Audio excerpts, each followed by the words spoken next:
నా ప్రియమైన మిత్రులారా, అందరూ ఒకసారి కళ్ళు మూసుకోండి. తిరిగి మనం అందరం కూడా మళ్ళీ మన 90వ దశకానికి వెళ్ళిపోదాం. సెల్ ఫోన్ నోటిఫికేషన్లు లేని రోజులు, సోషల్ మీడియా ఒత్తిళ్లు లేనటువంటి రోజులు, కానీ సంతోషం మాత్రం అపారంగా ఉండే రోజులు. 90వ దశకంలో పల్లెటూరి వేసవి అది ఒక కాలము కాదు, అది ఒక అనుభూతి. వేసవి సెలవులు వచ్చాయంటే చాలు, పిల్లలందరి అడ్డా మామిడి తోటలు, దొంగతనంగా చెట్లు ఎక్కడము, కాయలు కోయడము, ఉప్పు కారము దట్టించి తింటే ఆహ్, ఆ రుచి ఇప్పటికీ నాలుక మీదే ఉంది. వడగళ్ళ వాన పడితే వాటిని ఏరుకోవడానికి జరిగే పోటీ అది ఒక చిన్న యుద్ధమే. మరి మన చిన్నప్పటి జ్ఞాపకాలు ఒకసారి నెమరేసుకుందాము. వీడియోలోకి వెళ్ళడానికంటే ముందు వీడియో కింద ఒక లైక్ చేయండి. ఇలాంటి మరిన్ని అద్భుతమైన వీడియోస్ కోసం మన ఛానల్ని సబ్స్క్రైబ్ చేసుకోండి. ఇక ఆలస్యం లేకుండా వీడియోలోకి వెళ్దాము. మరి ఎండాకాలంలో ఎండ వేడి నుంచి తప్పించుకోవడానికి మనందరికి ఉన్న ఏకైక మార్గము బావి లేదా చెరువు. గంటల తరబడి నీళ్ళల్లో ఆడుకోవడము, ఒకరిపై ఒకరు నీళ్లు చల్లుకోవడము, బావి గట్ల మీద నుంచి డైవ్ చేయడం అప్పట్లో అదొక పెద్ద ఫీట్. ఇంటికి వెళ్ళాక కళ్ళు ఎరబడటం చూసి అమ్మ వేసే తిట్లు కూడా ఆ సంతోషంలో భాగమే. ఎండ తగ్గుముఖం పట్టాక వీధులన్నీ పిల్లలతో నిండిపోయాయి. గోళీలు, బొంగరాలు, బిల్లంగోడు, తొక్కుడు బిల్ల, దాగుడు మూతలు. మధ్యాహ్నం పూట ఇంటి లోపల చింతపిక్కల ఆటలు లేదా వామన గుంటలు. సాయంత్రం వేళల్లో ఆకాశంలో రంగురంగుల గాలిపటాల సందడి. ఆ రోజుల్లో ఐస్ ముక్క కోసం ఎదురు చూడటం ఒక యజ్ఞం.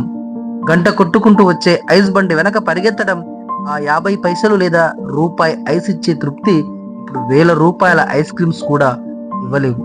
వేసవి కాలం అంటే తాటి ముంజలు, ఈత పండ్లు తప్పనిసరి. రాత్రి పూట కరెంటు పోతే అదొక సంబరం. ఇంటి అరుగుల మీద లేదా మిద్దెల మీద మంచాలు వేసుకుని పడుకోవడము, చల్లని గాలిలో తాతయ్య అమ్మమ్మలు చెప్పేటువంటి చందమామ కథలు వింటూ నిద్రపోవడము, ఆకాశంలో నక్షత్రాలను లెక్క పెడుతూ ఎప్పుడు నిద్రపోయామో కూడా తెలిసేది కాదు. 90వ దశకంలో సౌకర్యాలు తక్కువైనా బంధాలు మరియు ఆనందాలు చాలా ఎక్కువగా ఉండేవి. ఆ జ్ఞాపకాల్లోకి ఇంకాస్త లోతుగా వెళితే మనసును హత్తుకునే మరికొన్ని మధురమైన విషయాలు గుర్తుకొస్తాయి. 90 నాటి వేసవి అంటే కేవలం ఆటలు కాదు, ఆ వాతావరణంలో ఒక తెలియని హాయి ఉండేది. అప్పట్లో ఫ్రిడ్జులు ఉన్నా ఇల్లు చాలా తక్కువ. కొత్తగా కొన్న మట్టి కుండ చుట్టూ తడి గుడ్డను వేసి అందులో నీళ్లు పోసి పెట్టుకునేవారు. ఆ నీటిలో ఉండే మట్టి వాసన, ఆ చల్లదనము అమృతంలా ఉండేది. మధ్యాహ్నం పూట ఇంటి ముందు వాకిలో నీళ్లు చల్లితే వచ్చే ఆ తడి మట్టి వాసన ఇప్పటికీ మర్చిపోలేము. టెక్నాలజీ తక్కువైనా ఉన్న వాటితోనే ఎంతో వినోదాన్ని పొందేవారు. మధ్యాహ్నం పూట రేడియోలో వచ్చే కార్మికుల కార్యక్రమం లేదా పాత పాటలు వింటూ ఇల్లంతా ప్రశాంతంగా ఉండేది. బుధవారం వస్తే చాలు, దూరదర్శన్లో చిత్రహారి కోసం ఎదురుచూపులు.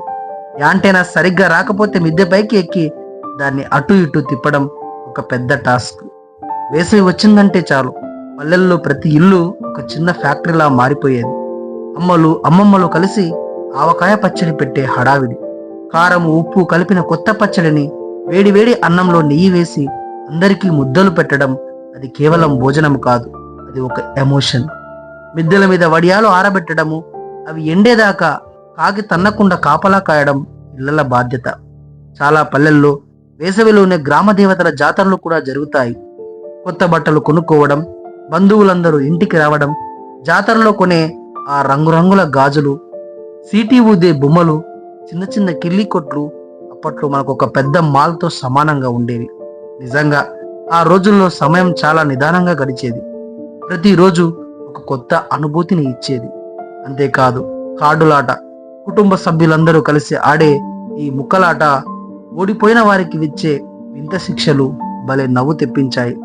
అప్పట్లో సమ్మర్ వెకేషన్ అంటే మేనత్తలు, పిన్నిలు తమ పిల్లలతో కలిసి పుట్టింటికి రావడము, అందరూ కలిసి హాల్లో చాపలు వేసి అందరూ వరుసగా కూర్చొని భోజనం చేయడం ఒక పండగలా అనిపించేది. పెద్దవాళ్ళందరూ అరుగుల మీద కూర్చొని పాత విషయాలు, కష్ట సుఖాలు మాట్లాడుకుంటే పిల్లలందరూ ఒక గ్యాంగ్లా ఏర్పడి అల్లరి చేసేవారు. పల్లెటూరు ఇళ్ల వెనక ఉండే పెరడు ఒక అద్భుతమైన ప్రపంచం. జామ పండ్లు, రేగు పండ్లు, చెట్టు మీద దూరగా పండిన జామ పండును కోసి వాటికి ఉప్పు కారం రాసి తినడం. అంతేకాదు, గోరింటాకు ఆడపిల్లలందరూ కలిసి ఆకులను కోసి రుబ్బి చేతులకు పెట్టుకుని ఎవరి చేయి పండిందా అని పోటీ పడటము, ఆ వాసన వేసవి కాలానికి ఒక గుర్తు. అంతేకాదు, వేసవిలో ఉదయాన్నే వేప పుల్లతో పళ్ళు తోముకోవడము, ఆ చేదు రుచి కూడా ఆరోగ్యానికి ఎంతో మంచిదని పెద్దలు చెప్పేవారు. ఆ రోజుల్లో షాపింగ్ మాల్స్ లేవు, వస్తువులే మన ఇంటి ముందుకు వచ్చేవి. బొమ్మల బండి, పాత బట్టలు ఇస్తే కొత్త గిన్నెలు లేదా ప్లాస్టిక్ బొమ్మలు ఇచ్చేటువంటి వ్యాపారస్తులు, సాన పెట్టేవాళ్ళు. కత్తులు కత్తెరలకు సాన పెట్టే ఆ శబ్దం వినగానే పిల్లలందరూ వీధిలోకి పరిగెత్తేవారు. బుడబుక్కల వాళ్ళు, గంగిరెద్దుల వాళ్ళు వేసవి సెలవులలో వీధి వీధి తిరుగుతూ మనల్ని అలరించేవారు. సెలవులకు ఊరెళ్ళడం అంటే అప్పట్లో ఒక పెద్ద ప్రయాణం. ఆర్టీసీ బస్ ఎక్కి కిటికీ పక్కన సీటు కోసం పడే ఆ పాటలు, బస్సు కిటికీలోంచి వచ్చే వేడి గాలిని కూడా ఆస్వాదించడము, మంచినీళ్ళ సీసా, ప్లాస్టిక్ బాటిల్ చుట్టూ తడి గుడ్డ చుట్టి నీళ్లు చల్లగా ఉండాలని పడే తపన, దారిలో ఆగే హోటళ్లలో తినే వడ లేదా ఇడ్లీ రుచి ఇప్పటికీ కూడా గుర్తుండిపోతుంది. ఇది ఎండాకాలంలో 90వ దశకానికి సంబంధించినటువంటి ప్రతి ఒక్కరూ అనుభవించినటువంటి అనుభూతులు. మరి అదే నేటి కాలంలో ఎండాకాలం అంటే పిల్లలందరూ కూడా ఇంట్లో ఉంటూ వీడియో గేమ్స్, సెల్ ఫోన్స్లలో ఇన్స్టాగ్రాము, ఫేస్బుక్ అంటూ వారి బాల్యాన్ని అంతా కూడా సోషల్ మీడియాకు అంకితం చేస్తున్నారు. మరి ఆ రోజులలో సౌకర్యాలు తక్కువైనా బంధాలు ఎక్కువ, డబ్బు తక్కువైనా సంతోషం అపారం. సమయం నిదానంగా గడిచేది, ప్రతిరోజు ఒక జ్ఞాపకం. మనమందరం ఆ 90s వేసవిని మళ్ళీ ఒక్కసారైనా జీవించగలిగితే ఎంత బాగుండేదో కదా. మీరు కూడా ఆ జ్ఞాపకాలలో ఎక్కడో ఒక చోట ఉన్నారా? మీ వేసవి జ్ఞాపకం ఏది? కామెంట్లో తప్పకుండా చెప్పండి. వీడియో నచ్చితే లైక్ చేయండి. ఇలాంటి మరిన్ని జ్ఞాపకాల కోసం తప్పకుండా మన ఛానల్ని సబ్స్క్రైబ్ చేయండి. అంతేకాకుండా ఈ యొక్క వీడియో ద్వారా మీ అందరికీ ఒక చిన్న విషయం తెలియజేయాలనుకుంటున్నాను. అదేమిటంటే మన ఛానల్లో ఎన్నో అద్భుతమైనటువంటి వీడియోస్ని అప్లోడ్ చేయడం జరిగింది. మీకు తీరిక ఉన్న సమయంలో, మీకు సమయం దొరికిన సమయంలో ఖచ్చితంగా మన ఛానల్లో ఉన్నటువంటి వీడియోస్ని ఒక్కసారి చూసేటువంటి ప్రయత్నం చేయండి. ఆ వీడియోలు మీకు నచ్చితే ఆ వీడియోస్ని లైక్ చేయండి. అంతేకాకుండా మీరు ఇంకా ఏవైనా కొత్త విషయాల గురించి తెలుసుకోవాలనుకుంటే ఆ వీడియో కింద కామెంట్ చేయండి. మీరు చేసే ప్రతి కామెంట్ను కూడా నేను చూడటం జరుగుతుంది. మీకు ఎలాంటి ఇన్ఫర్మేషన్ కావాలన్నా మీరు కామెంట్లో తెలియజేస్తే దానికి సంబంధించినటువంటి ఇన్ఫర్మేషన్ తెలుసుకొని దాన్ని వీడియో చేసి మన ఛానల్లో అప్లోడ్ చేయడం జరుగుతుంది. కాబట్టి మీరు ఇచ్చేటువంటి ఈ యొక్క ఎంకరేజ్మెంట్ ద్వారానే ఈ యొక్క ఛానల్ అనేది ముందుకెళ్తుంది.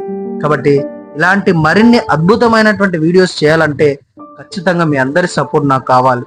కాబట్టి మీరందరూ కూడా నన్ను సపోర్ట్ చేస్తారని నా మనస్సాక్షితోటి మీ అందరినీ కూడా వేడుకుంటున్నాను.